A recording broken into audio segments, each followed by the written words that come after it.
सच्छिष्य सेवतिं श्रीलक्ष्मणवर्य विबुधं संश्रये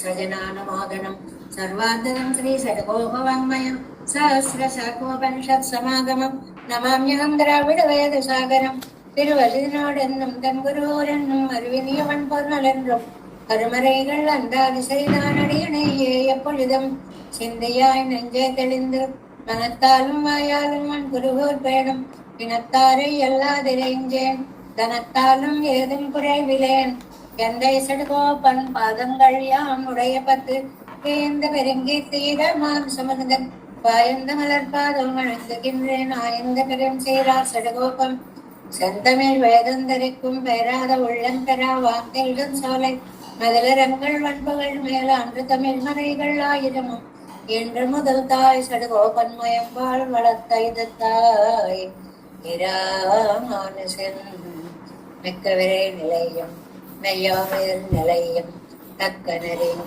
தடையாகி தொக்கியலும் ஊழ்வினையும் வாழ்வினையும் போதும் குருகையருகோன் யாழிசை வேதத்தியல் நம்மாழ்வார் திவ்ய திருவடிகளே சரணம் எம்பெருமானார் திவ்ய திருவடிகளே சரணம் ஜெயர் திவ்ய திருவடிகளே சரணம் ஓம் அஸ்மத் குருப்யோ நமः జై శ్రీమన్నారాయణ.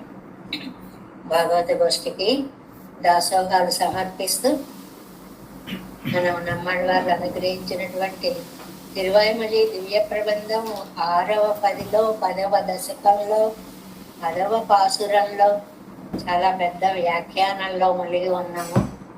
ముందుగా పాసురం.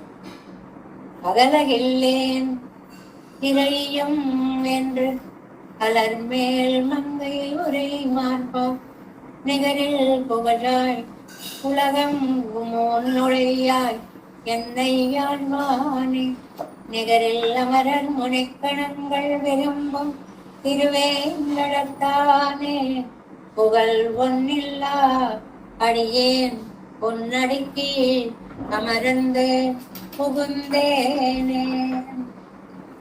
రహస్య మంత్ర త్రయంలో మధ్యమైనటువంటి ద్వయమంత్రార్థ సారంగా చెప్పుకుంటున్నటువంటి పాసురంగా ఆ మంత్రాన్ని అలాగా ఈ పాసుర పదాలతోటి సమన్వయించుకుంటూ అద్భుతమైన వ్యాఖ్యానాన్ని అందించారు మనకి నంబెళ్ళయ్య గారు.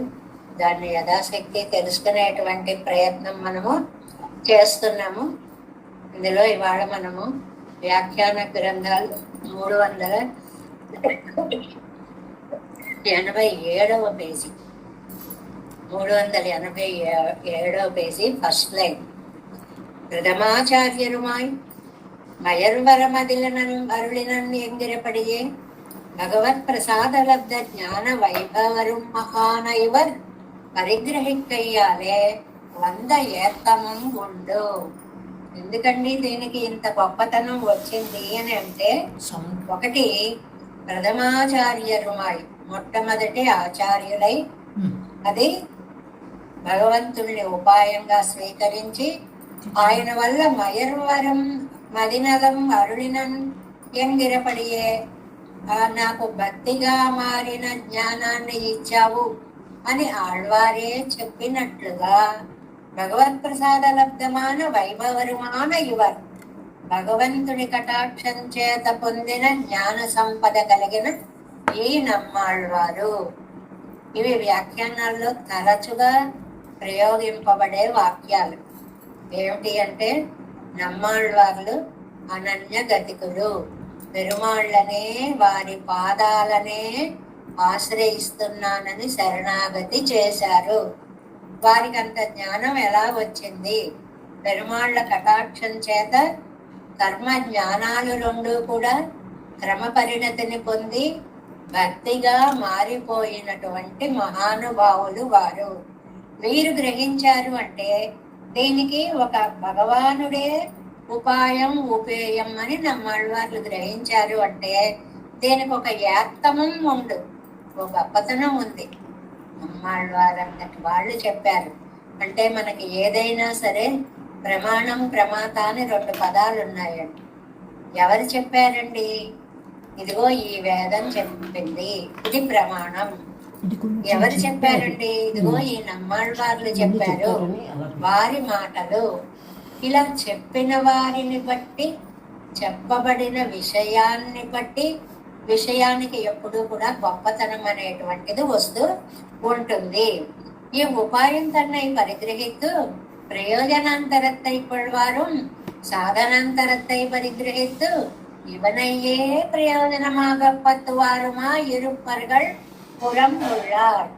అంటే భగవంతుణ్ణి ఉపాయంగా స్వీకరించి భగవంతుణ్ణి కాకుండా ఇతర ఫలాలను కోరేవారు కూడా, ఆయనే దిక్కుగా కాకుండా ఇతర ఉపాయాల ద్వారా కోరేవారు కూడా, అలా కూడా భగవంతుణ్ణి పొందేవాళ్ళు కొంతమంది ఉంటారు లోకంలో. అలా కాకుండా ఈయన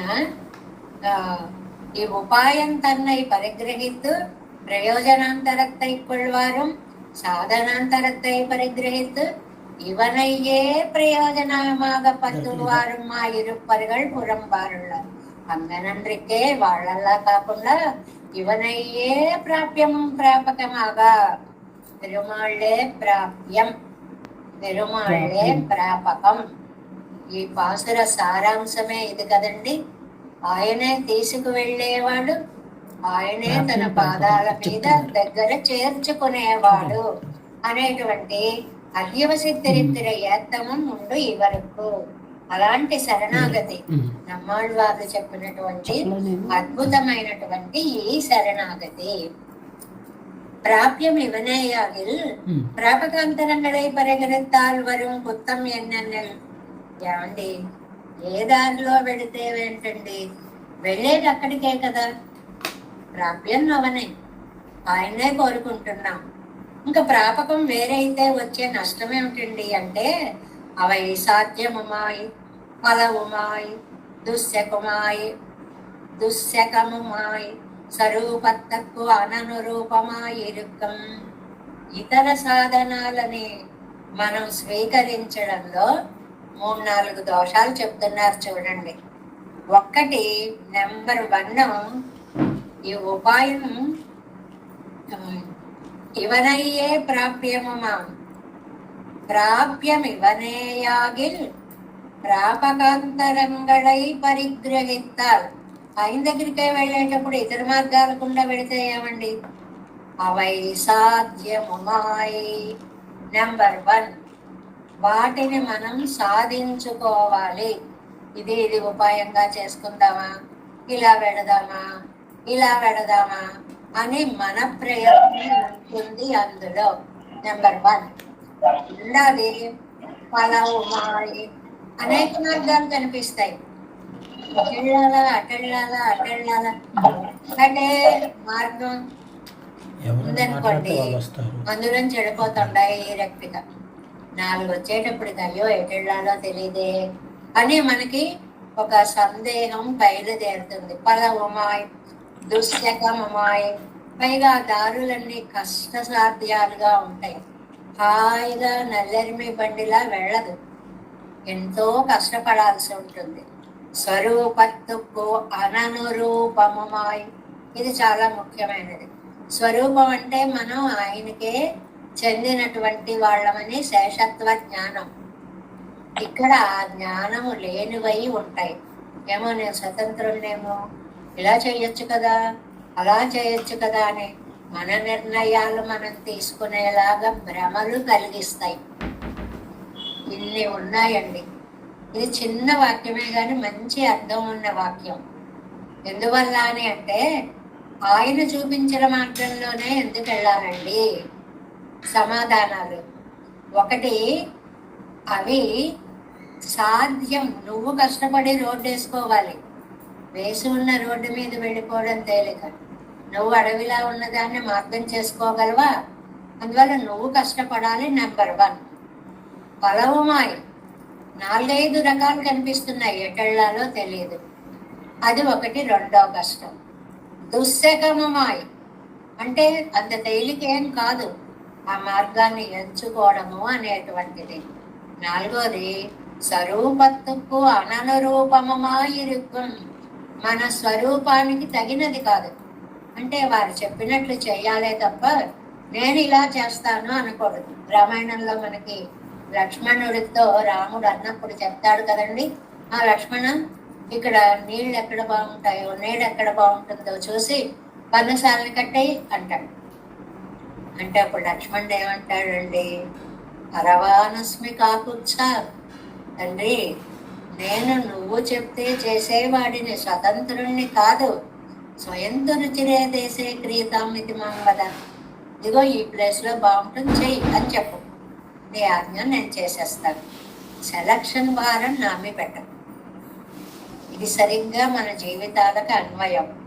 నేను ఏ దారిలో వెళ్ళాలి, అమ్మో ఇక్కడ చాలా దారులు ఉన్నాయి, ఏది సెలెక్ట్ చేసుకోవాలి, ఇందులో వెళితే నేను చేరగలను, ఈ కష్టాలు ఏవి అక్కర్లేదు.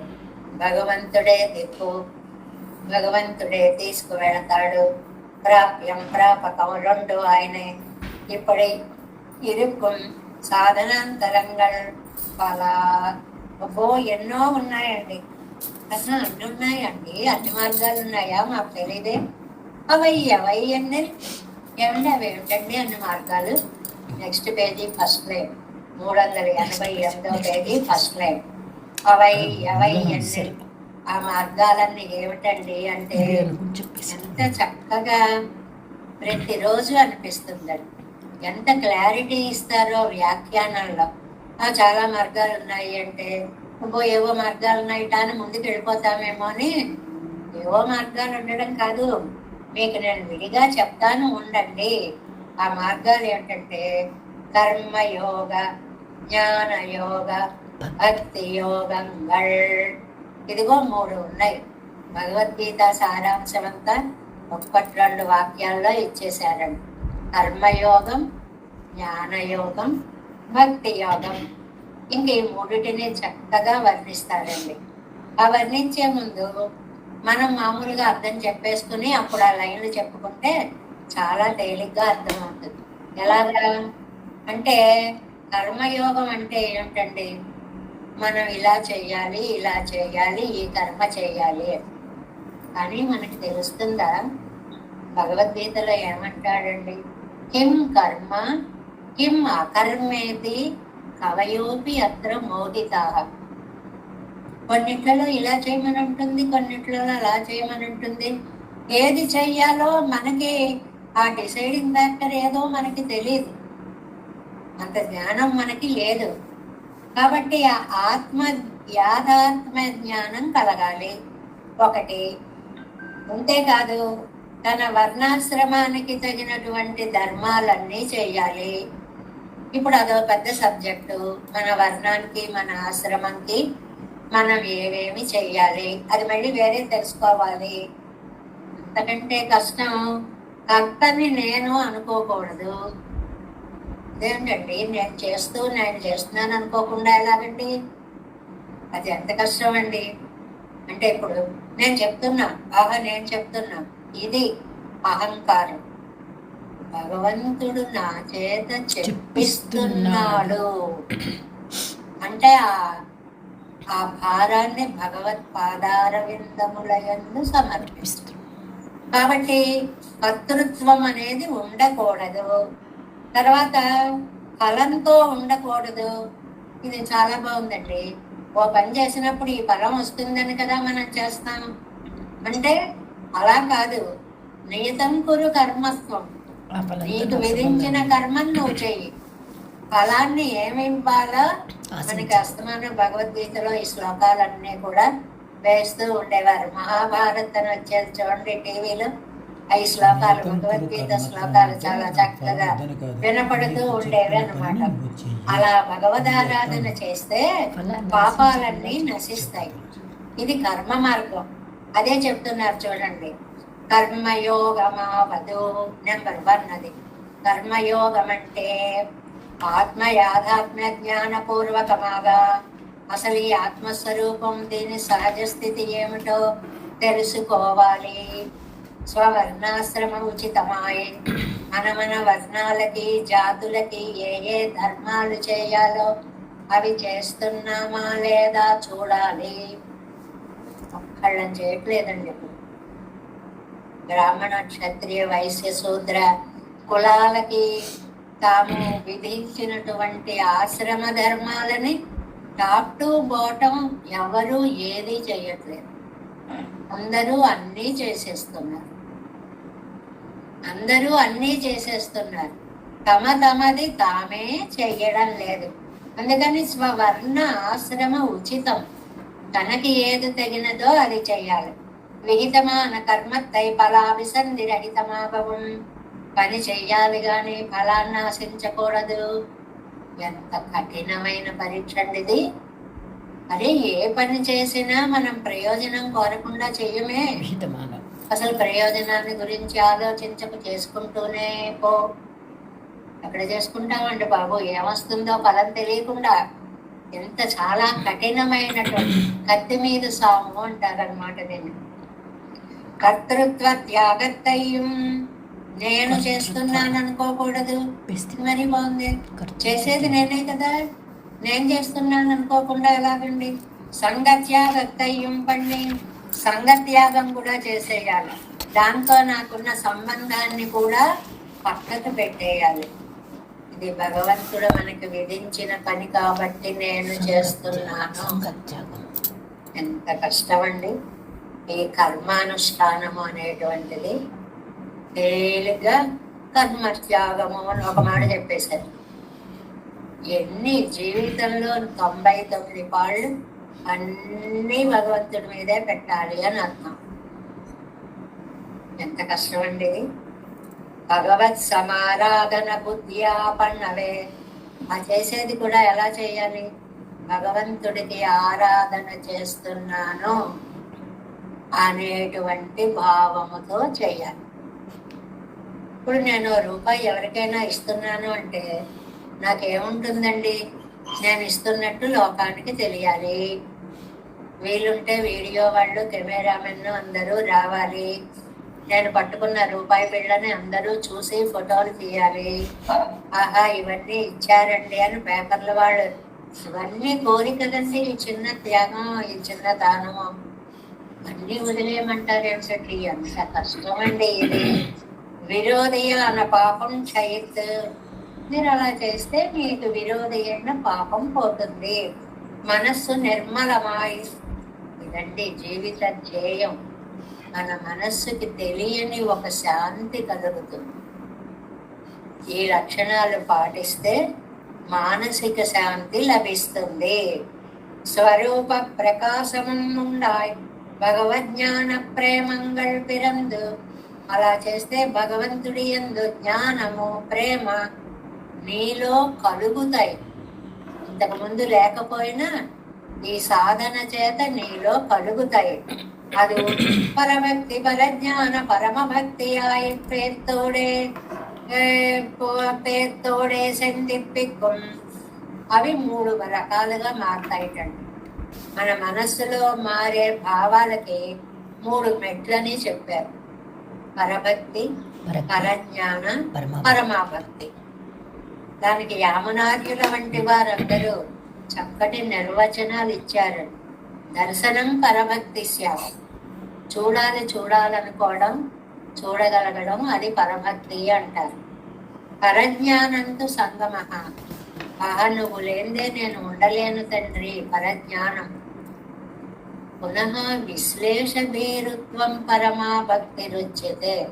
నిన్ను విడిచి నేను బ్రతకలేను అని భయపడ్డం అనేది పరమ భక్తి, 3వది.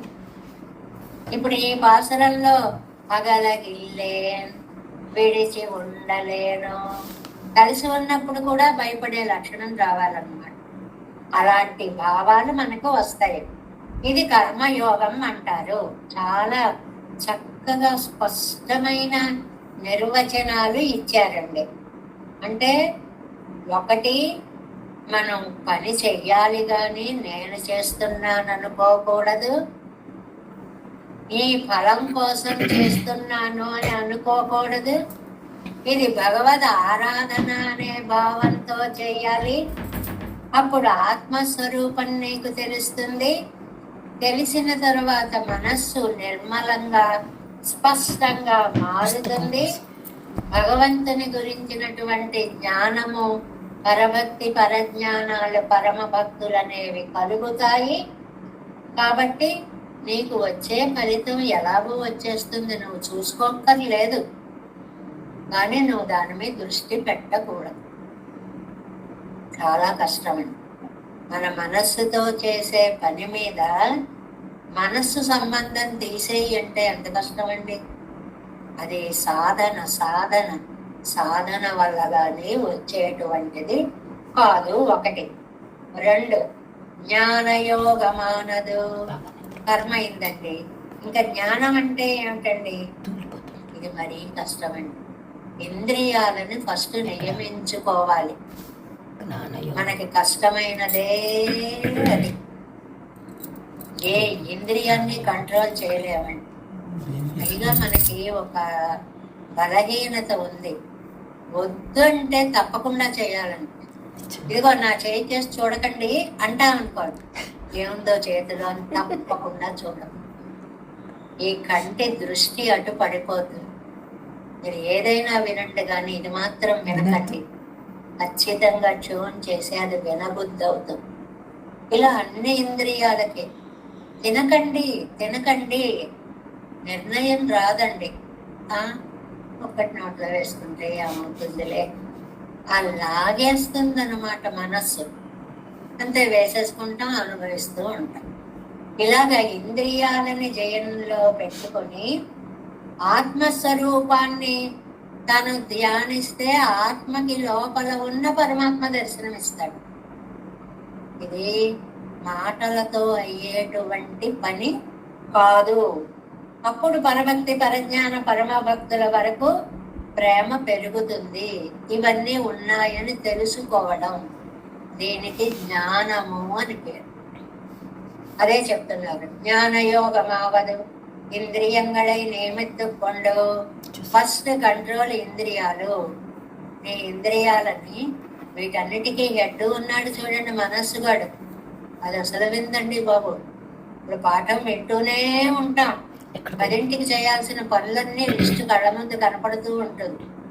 ఇవాళ ఎవరు వస్తారో అనుకుంటూ ఉంటాం. మనం ఎక్కడికి వెళ్ళాలో ఇక్కడే ఉన్నాం, క్లాసులోనే ఉన్నాం, చెప్తూనే ఉన్నాం.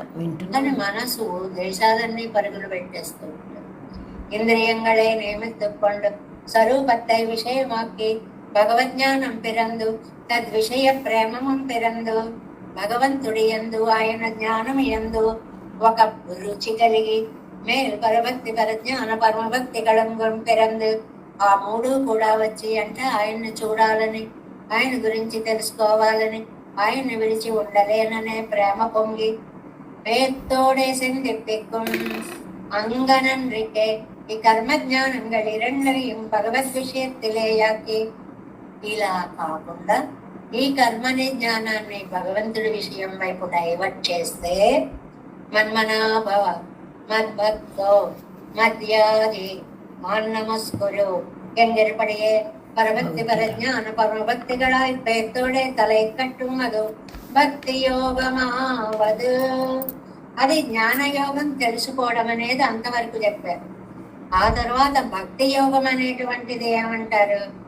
ఈ రెండంత కష్టం కాదండి. భక్తి యోగము కర్మజ్ఞానాలు లాగా యోగం మీద భగవద్ విషయంలో మనస్సుని ఉంచడం, గీతలో చెప్పినట్లుగా నా మీదే మనస్సు పెట్టుకో, నన్నే ధ్యానించు. అసలు ఇంత కష్టం ఉండదండి భక్తికి. మరి ఏముంటుందండి? ఇవైపోలే దుస్సగమన్రీలే. ఆ రెండిటిలాగా ఇది కష్టము కాదు. ఏ రెండిటిలాగా? కర్మలాగా, జ్ఞానంలాగా భక్తి కష్టము కాదు. తిరునామత్తయ్యను తిరునామత్తై సుశకోపాయమాగ విదిత్తదు. ఏం అదృష్టమండి! నామానుసంధానం చేయండి చాలు. ఎంత ఉదారంగా దారి చూపించారండి నిజంగా. అమ్మో, కొండ తిరుపతి వెళ్ళాలి, అన్ని మెట్లెక్కాలి, ఒక్క అడుగు పడదు, మోకాళ్ళ పర్వతం ఉందిట, అసలు అక్కడికి వెళ్ళేటప్పటికి ప్రాణాలు ఏమవుతాయో తెలియదు. అసలు ఈ పెద్దలు అక్కర్లేదండి, అంటే ఇవేం అక్కర్లేదండి, బస్సు ఎక్కేయండి వెళ్ళిపోండి, ఇదేం అక్కర్లేదండి, వెళ్ళిపోయాడు అక్కడ దిగండి చక్కగా తక్కువ మంది. అలా భక్తి మార్గాన్ని చెప్పారండి. కర్మకు పడే కష్టాలు లేవు, జ్ఞానానికి పడే కష్టాలు లేవు, భక్తికి ఇది కష్టం కాదు. ఎంగనే అన్ని ఏముంది, అలా ఎక్కడుందండి? అసలు ప్రపంచ వాంగ్మయం అంతా తిరునామంలోనే ఉంది. అది చెప్పుకుంటే సంవత్సరాలైనా చాలదు. ఎలాగండి? ధర్మపుత్రునకు అనేక ధర్మంగళయం సొల్లా. భీష్మాచార్యులు వారు 53 రోజులు అంపశయ్య మీద ఉన్నారు కదండి. అది శ్రుత్వా ధర్మాన శేషేణ భావనాని చ సర్వశః యుధిష్ఠిర శంతనవం పునరేవాభ్యభాషత. ఎన్ని ధర్మాలు చెప్పాడోనండి వ్యాస భగవానులకు. భీష్మాచార్యుల వారు ధర్మరాజుకి అలా అడుగుతూనే ఉన్నాడు, ఆయన అలా చెప్తూనే ఉన్నాడు. ఉన్నది ఏమో బాణాల పక్క మీద, బాణం గుచ్చుకుంటూ రక్తం కారిపోతోంది. అసలు ఆ మాటే లేదు, ఎక్కడ పడుకున్నాడు లేదు, ఏ బాధ లేదు, అశేషం ఏది మిగలకుండా అన్ని ధర్మాలు చెప్పాడు ఆయన. అన్నీ చెప్పిన తర్వాత చివరికి మళ్ళీ అడిగాడు. అంతా చెప్పాక అడుగుతారు కదండి, కో ధర్మ సర్వధర్మాణం భవత పరమో మతః. ఎంగిరపడియే తాతయ్య ఇన్ని బాగా చెప్పావు, చాలా బాగుంది, అది బాగుంది, ఇది బాగుంది, నీకు వీటన్నిటిలో ఏ ధర్మం అంటే ఎక్కువ ఇష్టమో? ధర్మరాజు గారు భీష్మాచార్యుల వారిని అడిగారు. ఉన్నంజాలరుదిరికం, నీ మనస్సులో నువ్వు ఇష్టపడేటువంటిది పరమధర్మత్తై చొల్ల వేణుమెన్నా మంచి ధర్మం నీకు నచ్చింది ఒకటి చెప్పవా తాతయ్య అని అడిగితే, ఏషమే సర్వధర్మాణం నిత్యాధిపడియే అధికతమమాన ధర్మం తిరునామం என்று సన్నారిదే. తండ్రి నువ్వు అడిగావు కాబట్టి నేను చెప్తున్నాను. అది ఆయన ఎంత బాగా అడిగాడో. ఏమంటే ఆ శ్లోకం ఒకటి చెప్పుకుంటే ఓ రోజు సరిపోదు. కో ధర్మ సర్వధర్మాణం భవతః పరమో మతః. ఏ ధర్మము అన్ని ధర్మాలలో నీకు చాలా ఇష్టమైనది నీకు. అంతేకాదు, కిం జపన్ ముచ్యతే జంతువు జన్మ సంసార బంధనాత్. జంతువు అన్నారండి, ప్రతి పదం ముఖ్యమైనదే ఇందులో. జంతు ప్రాణి కలిగినటువంటిది అన్నమాట. జన్మ సంసార బంధనాత్, ఈ జన్మ అనే సంసారం అనే బంధం నుంచి ముచ్యతే, ముచిల్ మోక్షణే. చాలా అందమైన పదం. దోసపండు పండిన తరువాత బాగా పండిందంటే కొయ్యక్కర్లేదు, అదే పాదు నుంచి తక్కువని నేల మీదకి వస్తుంది. దానికి ముచిల్ మోక్షణే అని అర్థం. విడివడుట, విడివడుట, పాదు నుంచి విడిపడుతుంది. అలాగా ఈ దేహం నుంచి ఆత్మ టైం అయిపోతుంది. పండింది పండు, విడిపడింది, అయిపోయింది ప్రాణశక్తి, విడిపడింది.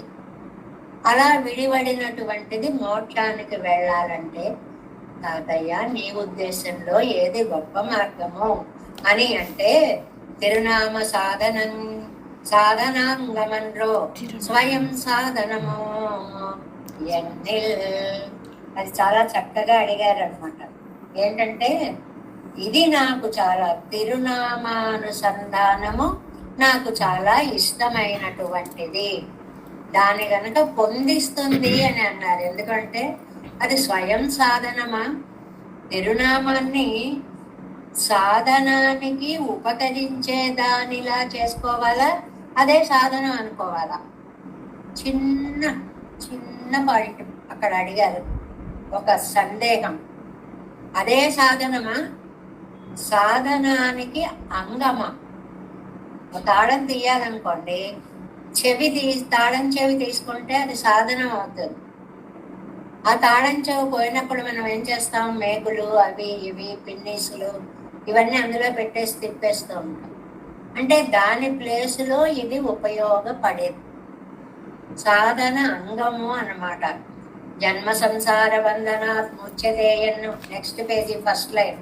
విరోధి నివృత్తయ్యం యాతి బ్రహ్మ సనాతనం ఎన్నో ఫలప్రాప్తియం చొల్లి. ఒక్కొక్క పదానికి ఒక్కొక్క మాట చెప్తున్నారు. ఏంటంటే జన్మ సంసార బంధనాత్, ఈ జన్మ నుంచి సంసారం అనేటువంటి బంధం నుంచి మోక్షం ఇచ్చేది నీకిష్టమైనది ఏది తాతయ్య. యాతి బ్రహ్మ సనాతనం, బ్రహ్మని చేర్చేది ఏది తాతయ్య. ఇక్కడ విడిపోతే సరిపోదు, రూట్ కరెక్ట్ గా అర్చిరాదిలో వెళ్ళాలి, అక్కడికి వెళ్ళి చేరాలి అన్నమాట. అందువల్ల విరోధులను తొలగించాలి, ఫలాన్ని పొందించాలి. అలాంటిది ఈ నామమే. ఎంత తేలిక ఉపాయాన్ని ఇచ్చారండి మనందరి కరుణతోటి. నిజంగాను ఫలప్రాప్తియం చొల్లి తలై కట్టుకయ్యాలే విరోధి నివృత్తి పూర్వకమాన. వచ్చే విరోధులను అదే తొలగించుకుంటూ అభిమత ఫలసిద్ధికు స్వయం సాధనమే. కావాలంటే ఎక్కడికి చేరాలో అక్కడికి చేర్చేది భగవన్ నామము మాత్రమే. దేశోయం సర్వకామదుకు ఎన్నో సర్వాభిమత సాధనమాగ దేశవాసత్తై చొల్లిత్తు. ఇది దివ్య దేశం. అలాగే ఆరాధనానం సర్వేషాం ఎన్న తొడంగి తదీయారాధనం పరం ఎన్న తలై కట్టుగయ్యాలే. దివ్య దేశవాసం భాగవతారాధనం కూడా ఫలప్రాప్తికి సాధనాలే. అంటే ఒక శ్రీరంగం లాంటి దివ్య క్షేత్రంలో వెళ్ళి ఉండండి చాలు అన్నారు. దానికి మనం ఎన్నో కథలు చెప్పుకున్నాం కదండి. అమ్మ మా భట్టర్ వారికి కాలక్షేపం చెప్పడానికి స్థలం సరిపోవట్లేదు, మీ ఇల్లు కాస్త ఆ ముందు భాగం ఇస్తే హాలు పెంచుకొని ఎక్కువ మంది కూర్చుంటారమ్మా అంటే ఆవిడ ఏమందండి, నాకు మోక్షంలో ఇంత చోటు ఇమ్మని మీరు పెరుమాళ్ళకి రికమెండ్ చేస్తే నేను నా ఇంట్లో ఈ భాగాన్ని ఇస్తానంతే. చూడండి, ఈయన ఇస్తే మోక్షంలో ఇంత చోటు వస్తుందండి. వస్తుంది, మీరు ఇవ్వండి, నేను ఎందుకు సరే అని. అగో అలాగనమాట. అలాగా కొంచెం కూడా అహంకార స్పర్శ ఉండకూడదు. సర్వాభిమత సిద్ధియం తదీయరై ఆరాధికవే కిడైக்கும் ఎన్న సొల్లిత్తు. భగవద్భక్తులని సేవిస్తే అంత మహిమాన్వితమైన ఫలం వస్తుందండి. అందువల్ల భగవత్ పూజనం కంటే కూడా భాగవత పూజనము అద్భుతమైనది. ఏ రోజు గుర్తుపెట్టుకోవాలి. அப்படி சொன்ன துஷ்டகமான సర్వోపాయంగళకు అహంకార స్పర్శం ఉండాగయ్యాలి. ఇవన్నీ చేస్తూ ఉంటాం కానీ నేను చేస్తున్నా, నేను నేను ఈ మాట తగులుతూ ఉంటుంది. అది ఉండకూడదు అన్నమాట. త్యాజ్యమాగ చొల్లెద్దు, దాన్ని వదిలిపెట్టేయాలి. వన్రాయ్ సిద్ధమాయ్ సుశకమాయ్ ప్రాప్తమాయ్. భలే చెప్పారండి. ఇలా రాయాలి వ్యాఖ్యానాలు రాస్తే. అదేమిటంటే ఇది ఒక్కటే వన్ రాయ్, ఇది ఒక్కటే ఉపాయం. తని అంటారు దీన్ని, వెరీ స్పెషల్. అంటే ఇంకో రెండో ఉపాయం లేదు. సిద్ధమాయ్, సిద్ధం అంటే మనం తయారు చేసుకోక్కర్లేదు, రెడీగా ఉన్న ఉపాయం.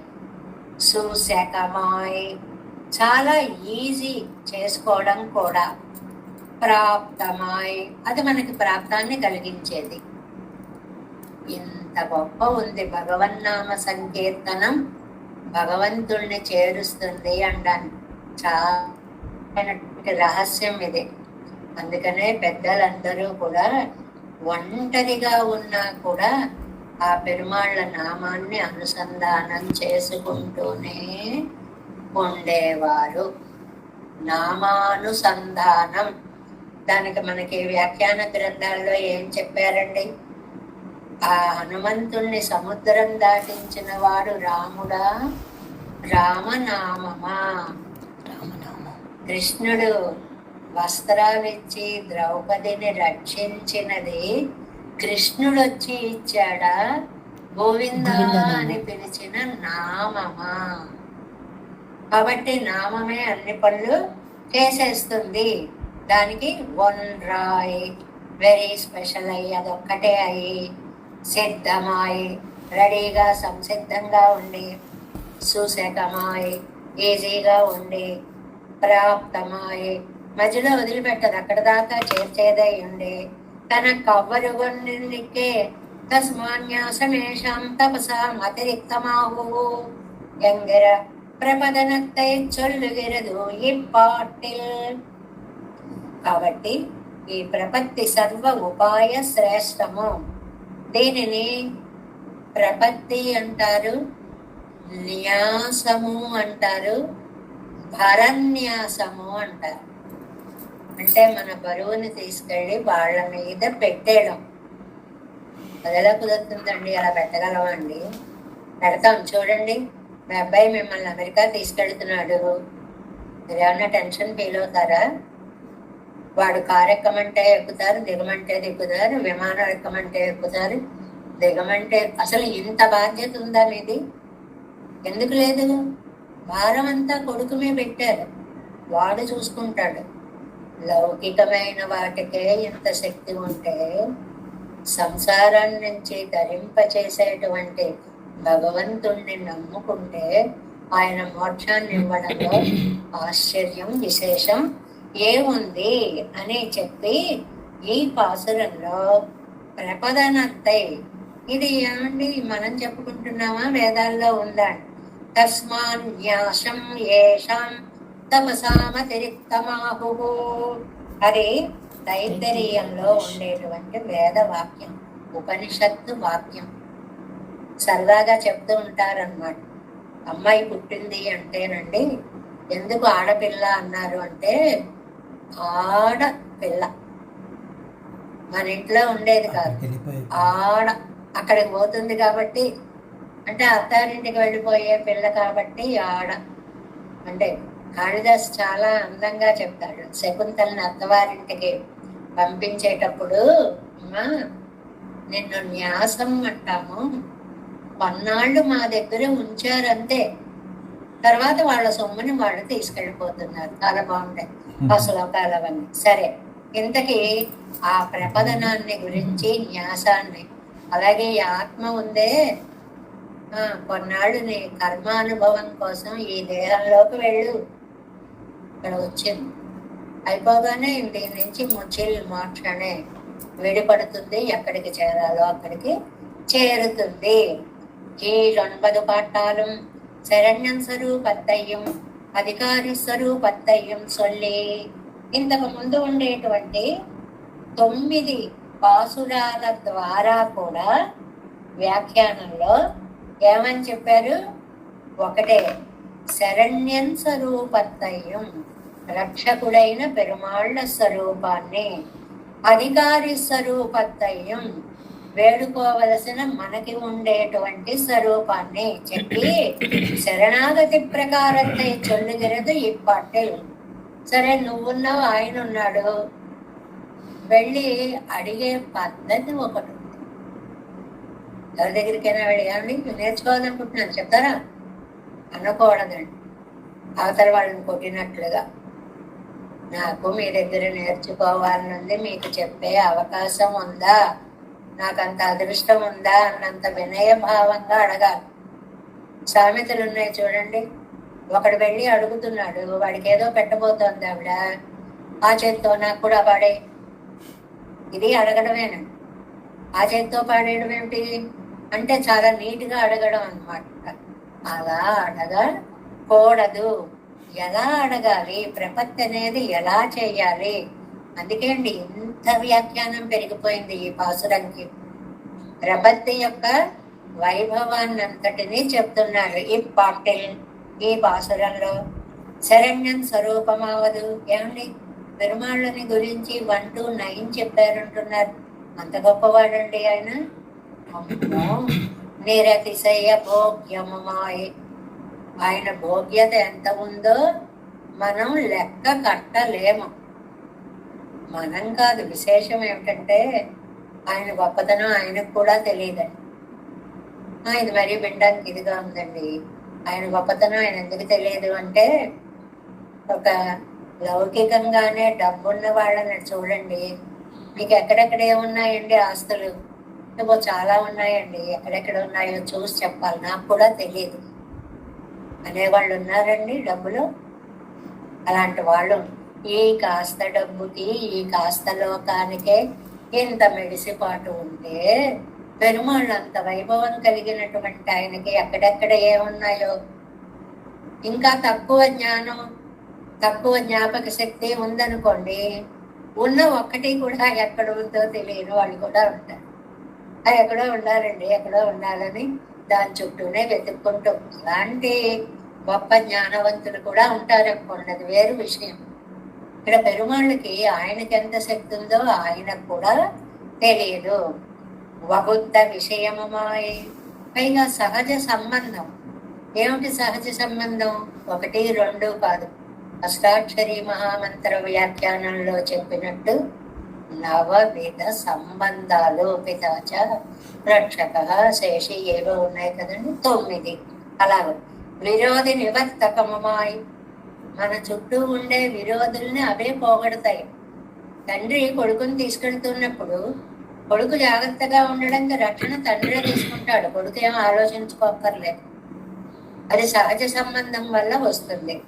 సర్వ సులభమాయిరిక్కమదు, చాలా తేలిక, వీడికి తేలిక. రక్షించేవాడు కష్టపడితే పడ్డచ్చు, వీడు హాయిగా తల్లి ఒళ్ళో నిద్రపోతూ ఉంటాడండి. అమ్మ ఎత్తుకుంటే హాయిగా అలా నిద్రపోతూ ఉంటాడు. వీడు చేసే ప్రయత్నం ఏమాత్రం కూడా ఉండదు. అల్లాదవైపోలండ్రీలే ఆశ్రయనత్తుకు ఏకాంతమాయిరుపదు సౌలభ్యం. ఇక్కడ నుంచి అండి నారాయణ నామం యొక్క అర్థాలన్నీ మళ్ళీ మళ్ళీ మళ్ళీ మళ్ళీ గుర్తు చేస్తూ ఉంటారు. నిన్న నోట్ చేసుకున్నారు కదా, నారాయణ అంటే ఎన్ని అర్థాలని చెప్పుకున్నాం? స్వామిత్వ, వాత్సల్య, స్వామిత్వ, సౌలభ్య, సౌశీల్యాలు 4 చెప్పుకున్నాం కదండి. ఆయనకున్నవి ఆడి చేయి. 1 సౌలభ్యం, పరత్వం చేతనను కూరిచి పరందపోదే ఆశ్రయిత్వ ఉన్నాదపడి. ఏమండి, పరమపదంలో ఉన్నాడండి స్వామి, సేవించండి అంటారు. అంటే ఉభయ విభూతి నాయకుడైనటువంటి పెరుమాళ్ళని సేవించండి అంటాం అనుకోండి. ఏమండి, ఎక్కడుందండి భగవా మోక్షం అనేది? దేశ విప్రకృష్టమాయిరిత్వం, ఎక్కడో దూరంగా ఉందిటండి. ఏమో వెళ్ళామా ఏమన్నా ఉందని అందరూ చెప్తున్నారు, నమ్ముతున్నాము అంతే. అది కూడా ఉత్తర దిశగా ఉంది అంటారండి. అందుకే 3కోటి ఏకాదశి ఉత్తర ద్వార దర్శన వైభవం అంటారు. అటువైపుగా తిరిగి దండం పెట్టినా చాలు అన్నప్పుడు అనమాట. అలాగా నారాయణ శబ్దానికి వాత్సల్య, సౌలభ్య, సౌమిత్వ, సౌశీల్యాలనే గుణాలని చెప్పారు కదా. ఇవి 4 మనం ఆయన్ని అప్రోచ్ అవ్వడానికి ఈజీగా ఉండే గుణాలు. ఇప్పుడు మనం ఒక పెద్ద మనిషిని కలుసుకోవాలి అనుకోండి, ఏమంటే ఆయన అందరితోటి బాగా మాట్లాడతారండి, చూడగానే చక్కగా రమ్మంటారండి, ఏంటి ఇలా వచ్చారు అని అడుగుతారండి. అంత బాగుంటారా, అంత సులభుడుగా ఉంటారా, అయితే పెడతానని మనకి ధైర్యం వచ్చినట్లుగా పెరుమాళ్ళకి కూడా వాత్సల్యం అనే మొట్టమొదటి గుణం ఉందండి. అసలు వాత్సల్యం అంటే మనలో ఉన్న దోషాలని కూడా గుణాలుగా భావించే దోష భోగ్యత్వం అన్నమాట. 1. అంతేకాదు, తర్వాత వ్యూహం బ్రహ్మాదిగళుక్కాం అత్తనయ్యాగయ్యాలే తత్ప్రాయం. Next page, first line. పరం అంత దూరంగా ఉంది అంటున్నారు. పోనీ పాల్కడలకు వస్తారా ఒడ్డుకి? బ్రహ్మాదులందరూ వచ్చి రిక్వెస్ట్ చేసుకుంటూ ఉంటారు కదా. తత్ప్రాయం, తత్ప్రాయం. ఆ పరత్వం ఎలాంటిదా, వ్యూహం కూడా అంతే. సినిమాల్లో చూడటం తప్ప అసలు పాలసముద్రం అనేది ఉన్నట్టే మాకు తెలియదు. ఉంటే మాకు 3 ఖర్చులు తగ్గేవి. మాకు అసలు దాని గురించి తెలియదు. அவதாரங்கள் பாக்கியாதிகராய காலத்தில் உதவினார்க்கு வழிய பிற்படார்க்கு உதவாமையாலே కాల విప్రకృష్ణమా ఎరుక్కం. వ్యాఖ్యాన సౌలభ్యం అనడానికి ఇవన్నీ ఉదాహరణలు. అలా అయితే ఓ పని చేయండి, అవతారాలు ఉన్నాయి కదా, రాముడు కృష్ణుడు ఈ అవతారాలు ఉన్నాయి కదా. అబ్బో ఉన్నాయండి, ఆ కాలంలో పుట్టిన వాళ్ళకి వాళ్ళు కనపడ్డారు తప్ప ఆ తర్వాత పిற்பడార్కు ఉదవామయ్యాలే, తర్వాత వారికి ఉపయోగపడవండి. ఇప్పుడు మనం ఉన్నాం, రాముడు ఎలా ఉన్నాడో చూడాలనుంది, ఎక్కడ చూడగలమండి అండి? 12 అడుగులటండి రాముడు. అప్పట్లో మనుషులు అంత ఎత్తులో ఉండేవారు. ఇప్పుడు 6 అంటేనే చాలా పొడుగైన వాళ్ళు అనుకుంటారు కదండి. అప్పుడు ఉన్న సుందరకాండలో రాముడి వర్ణనలో ఇచ్చినటువంటి స్పష్టమైన లెక్క 12 అడుగుల పర్సనాలిటీ. ఇంకా దానికి తగ్గట్టుగా రూపాన్ని ఊహించుకోండి. అది ఎలా కాల విప్రకృష్ణమాయి, ఎప్పుడో రామావతారం త్రేతాయుగంలో ఎప్పుడో జరిగింది. మా కృష్ణావతారం ఎప్పుడో ద్వాపరే. మా కాలం కాదు, మాకు చాలా దూరమైన కాలం. అక్కురైగళ్ళు ఈ 2 ఇంద్రియులే. ఇక్కడ ఆ 2 లోపాలు తీర్చేటువంటిది ఏమిటి? ఆ 2 లోపాలు, అటు పరత్వము కాదు, అటు వ్యూహము కాదు, ఇటు విభవము కాదు. ఇవేమీ కాకుండా ఎల్లాకాలిత్రం ఎల్లార్కం వంద ఆశ్రయిత్రం బలాంబడి, అందరూ వచ్చి అందరూ హాయిగా సేవించుకునేలాగా ఎక్కడికి వచ్చాడండి? తిరువేంగడత్తానే. ఈ తిరుమల కొండ మీదకు వచ్చి వేంచేసినటువంటి వాత్సల్యమూర్తి. వానవర్ కోనడం వెంగరబడియే నిత్య సూరిగడోడు ఇవ్వరు ఉళ్ళ బ్రహ్మాదిగడోడు. ఎంత క్లారిటీయో వ్యాఖ్యానం. నిత్య సూర్యుడు కాదు, అవతల కొంచెం పాల్ కడలి దాకా వెళ్ళే బ్రహ్మాదులు కాదు, ఇవ్వడ ఉళ్ళ మనుష్యరుగడోడు ఈతల ఉన్న మనం కాదు, కానమం వానరం మాయం కొండ అత్యంత ఏంటమ్మా అక్కడ నారోడు వాసియర, ఇవేమీ కూడా లేకుండా సర్వ సమాశ్రేణీయ స్థలం, అందరూ వెళ్ళి సేవించుకోవడానికి అద్భుతమైనటువంటిది తిరువేంకటముడయ్యాం తిరువడిగళే. ఎంత హాయండి! ఎక్కడో మోక్షం కాదు, ఎక్కడో పాల సముద్రం కాదు, ఎప్పటి రాముడో కాదు, ఎప్పుడు కృష్ణుడో కాదు, ఎక్కడో అంతర్యామి లోపల దాక్కున్నాయినా కాదు, కళ్ళ ముందు వచ్చి 7 కొండలపై వెలిసినటువంటి అద్భుత అవతార మూర్తి, అర్చావతార మూర్తి. అజహ స్వభావ నాగయ్యాలే. ఆయనకు అలవాటు ఉందండి, ఎక్కడికి వెళ్ళినా ఆయనవన్నీ ఆయన తీసుకెళ్తాడు. కొంతమందికి అలవాట్లు ఉంటాయి కదండి, మనం ఎక్కడికైనా వెళ్ళినా మనకి సంబంధించిన మనం తీసుకెళ్తాం. చిన్న చిన్న వాళ్ళం, పెద్ద దేశాధినాయకులు అనుకోండి, అమెరికన్ ప్రెసిడెంట్ వస్తాడు అనుకోండి, ఆయన కారు, ఆయన వంట వాళ్ళు, ఆయన పరివారం, ఆయనకు కావలసిన వాళ్ళు అన్ని ఆయన తెచ్చుకుంటాడు. ఈ చిన్న చిన్న దేశ ప్రభువులకే ఇలా ఉంటే పరమపదం నుంచి వస్తున్నటువంటి స్వామి అండి అజహస్వనాగయ్యాలే. అభిమత సిద్ధి కూడలాన, అందరికీ అన్ని ఇవ్వడానికి జ్ఞాన శక్తి ఆది గుణాష్టంగళయ్యం ఉడయ్యనాగయ్యాలే. ఏకంగా అపఘాత పాత్మ విజరహ విమృత్యు విశోక, ఎన్నో గుణాష్టకం అని చెప్పుకుంటుంటామే, అవన్నీ ఉండి సర్వగుణంగళాలం పరిపూర్ణనాన అన్ని తనలో నింపుకొని అలా నిలబడి ఉన్నాడండి స్వామి తిరువేంకటముడయ్యాను. ఎంత చక్కటి అర్థమో! ఆయన ఏదో ఒక విగ్రహంలా కాదండి, పరమపద వాసుడైనటువంటి స్వామి ఆ సకల కళ్యాణ గుణాలని విడిచిపెట్టకుండా అజహత్ స్వభావనాయ్. జగత్ అంటే విడిచిపెట్టడం, ఆ జగత్ విడిచిపెట్టని కళ్యాణ గుణాలతోటి తిరువెంకటాద్రిపై వేంచేసి ఉన్నటువంటి స్వామి శరణ్యన్. ఆయనండి శరణ్యుడు. చెప్పడాల్లో అందాలు ఉంటాయండి, చాలా అందమైనటువంటి ఆచార్యులని. ఒకసారి గోపాలాచార్య స్వామి వారిని ఆయన నడిచి వెడుతున్న నడుస్తూ ఉన్నటువంటి విజ్ఞానము అన్నారు. జ్ఞానానికి రూపం వస్తే అలా నడుస్తూ వెళుతూ ఉంటే అదే రూపము అని వైభవాన్ని రాస్తూ మన రఘునాథాచార్య స్వామి వారు ఒక మాట అంటారండి. శ్రీరంగంలో కొంతమంది పండితులు వచ్చి, ఏమండి శ్రీభాష్యం అంటే ఎలా ఉంటుందండి అని అడిగారండి. ఇంకా భగవద్ విషయం ఇప్పుడు మనం చెప్పుకుంటున్నాం, ఓహో ఇలా పాసురాలు తిరువాయుమలి అది ఇది అని. శ్రీభాష్యం కొంచెం కష్టం కదండి. వీటి మీద 5-6 శాస్త్రాలు కలుపుకుని ఉంటుంది తనలో.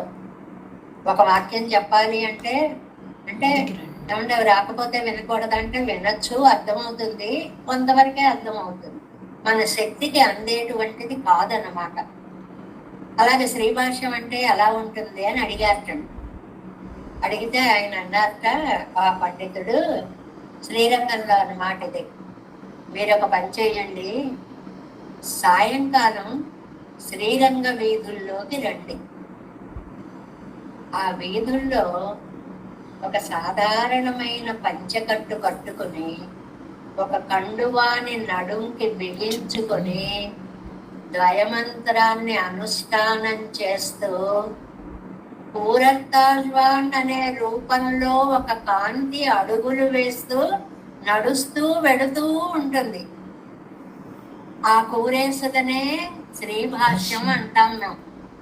నడయాడే శ్రీభాష్యం కూరత్తాళ్వాన్. అలాగే గోపాలాచార్య స్వామి వారు నడయాడే విజ్ఞానం మొత్తం అయిపోయింది. అది భగవద్ విషయమా, భాష్యమా, సకల శాస్త్రాల ఎంత అందమైన వర్ణన ఇచ్చారండి. ఎలా ఉంటుందండి అంటే అదే నిర్వచనం. మీకు చూడాలి అంటే ఆ రూపం నడుస్తుంటే ఒకసారి ఊహించుకోండి, అదే విజ్ఞానం అంటే. అంటే ఈ చెప్పడంలో అసలు లైన్స్ చదువుతూ ఉంటే మనకి ఎంత ఉత్తేజం, ఎంత ఆనందం, ఎంత బాగుంది అనిపిస్తుందో. అంటే నిరాడంబరత్వం మూర్తీభవించినట్టు ఉంటారండి. ఏదో ఎక్కిరాల వారు అన్నట్టు ఏవయో 2 అక్షరములు కలిగిన అని ఒక అందమైన పద్యం ఒకటి రాశారండి ఆయన, శ్రీపతి అనేటువంటి శతకంలో.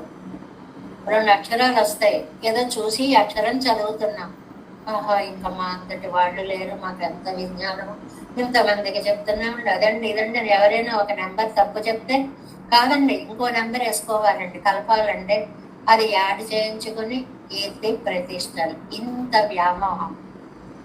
అలాంటిదండి ఆ కూరేసులలాగా, ఆ నడయాడే విజ్ఞానం గోపాలార్యులలాగా అసలు ఎంత జ్ఞానం ఉందో, ఎంత జ్ఞానం ఉందో ఎవరికి కొలమానం లేదండి. అది నడుస్తూ ఉంటే వేద జ్ఞానం నడుస్తూ ఉంది అలా చెప్పడం అన్నమాట. అంటే దాన్ని చాలా తేలిక మాటలో ఎదిగిన కొద్ది ఒదగమనే అర్థం అందులో ఉంది. ఎంత బాగా అందించేశారో కదా ఆయన. ఎంత తెలిస్తే అంత తెలియదు అనుకోవడమే విజ్ఞానము అనేటువంటి మాట అన్నమాట. అందువల్ల అత్యంత ఏ జన్మనక్కడ నారోడు వాసయర సర్వ సమాశ్రయణీయ స్థలం తిరువేంగడముడయ్యాన్ తిరువడిగలే. ఇప్పుడు మనం ఆశ్రయించవలసినది అలాగా ఈ లోకంలోకి తన యొక్క మహిమాన్వితమైనటువంటి వృత్తాంతాన్నంతటిని తనలో నింపుకొని 7 కొండలపై నిలబడినటువంటి వెంకటేశ్వర స్వామి యొక్క శ్రీపాదాలే మనకి దిక్కు. ఈ ప్రపద్యే అన్నదానికి అర్థం అదనమాట. అంత అందమైనటువంటి అర్థం. ఆ జగత్ స్వభావ నాగయ్యాలే ఇది చెప్పేశాం కదా. ఆ జగత్, జగత్ అంటే విడవడం, ఆ జగత్ విడిచిపెట్టడం అలవాట్లేదు. అభిమత సిద్ధి కూడలానా అది అడిగిన వాళ్ళకి ఇవ్వాలి కదా అన్ని. జ్ఞాన శక్తి అది గుణాష్టంగళయ్యం ఉడయ్యనాగయ్యాలే సర్వగుణంగళాలం పరిపూర్ణనాన అన్ని గుణాలు ఆయనలో ఉన్నాయి. తిరువేంగడముడయ్యాన్ శరణ్యన్, అలాంటి తిరువేంగడముడయ్యాన్ మనకి దిక్కు. ఎంత బాగా అందించారండి. ఇది నమ్మాళ్ళ వాళ్ళకి కృతజ్ఞతలు చెప్పాలో, నమ్మిళ్ళయ్య గారికి చెప్పాలో. మరీ సారాంశాన్ని అంతటిని అలాగా వ్యాఖ్యాన రూపంగా అందించినటువంటి మహానుభావులు. అధికారి స్వరూపమా వధు, ఇంకా బాగానే ఉందండి, ఇన్ని గుణాలు ఉన్నాయి. అధికారి ఎవరండి? అనన్యగతిత్వము, మనకు ఉండాల్సిన క్వాలిఫికేషన్స్ చెప్తున్నారు. అనన్యగతిత్వము, నాకు నువ్వు తప్ప వేరొక దిక్కు లేదు. ఇంక ఈ పదాలు మనకు వచ్చేయాలి. నా అన్య గతి, ఇతరులు గతి కాదు, అనన్య గతి. ప్రాప్య రుచియం, నువ్వు ఇంత బాగుంటావట కదా, నీ దగ్గరికి వస్తే ఇంత రుచిగా ఉంటావట కదా, ఇంత ఆనందంట కదా. స్వరూప ప్రకాశమం వెంగరే వయ్యరే, ఏమిటి స్వరూపం? పారతంత్ర జ్ఞానం, శేషత్వ జ్ఞానము. తిరియక్కుక్కడుకిప్పడి ఆశ్రయం కూడుమో ఎన్ని. ఏమండి ఇది మనుషులకేనండి, జంతువులకు కూడా అలాగే చూపిస్తాడా దయ? ఓరి పిచ్చి వాళ్ళలారా, ఎన్ని చోట్ల చూపించలేదు. శ్రీ గజేంద్రాడ్వాన్ భగవత్ సమాశ్రయం பண்ணினாரை சுவடிகளிலே எளிது இட்டு வைத்தும் சொல்லியும் கேட்டும் పోరానిన్రోమే.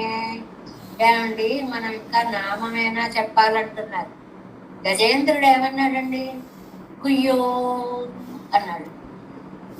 పదాలు లేవు, అర్థాలు లేవు, వేరే. ఏనుగు చేసే శబ్దం అది, కుయ్యో. కానీ ఒక విశేషం ఉంది, ఏడుపులో ఎప్పుడు ఓకారం ఉంటుంది. ఓ అని ఏడుస్తున్నాడు అంట. అలా అంటాం ఎందుకండి? ఈ అని ఏడుస్తున్నాడు అనం కదా, ఈ అని నవ్వాడు అంటాం. ఊ అని ఏడుస్తున్నాడు అంటామా? అన్నాం.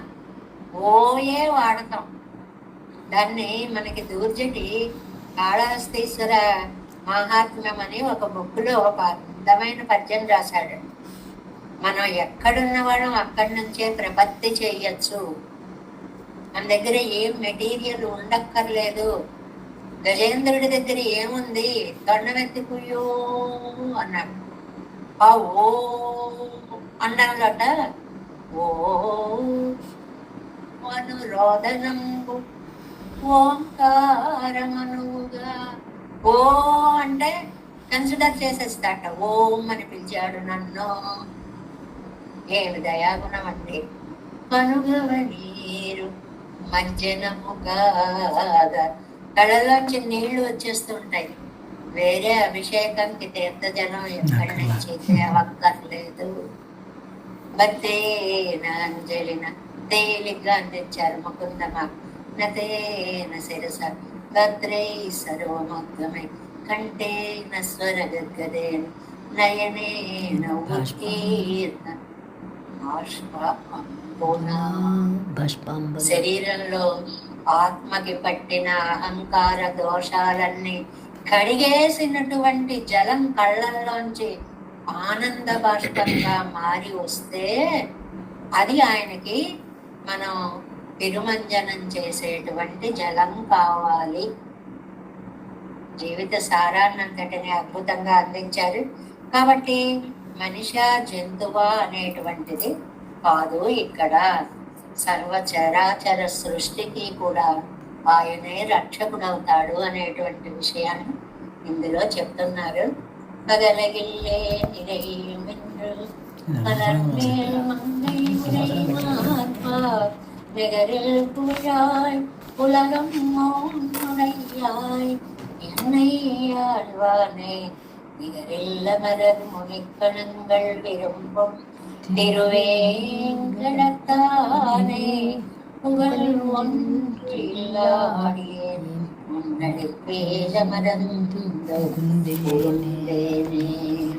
தேவேசம் கோலநாதம் நதனித மனசம் பத்மநாபம் ரமேசம்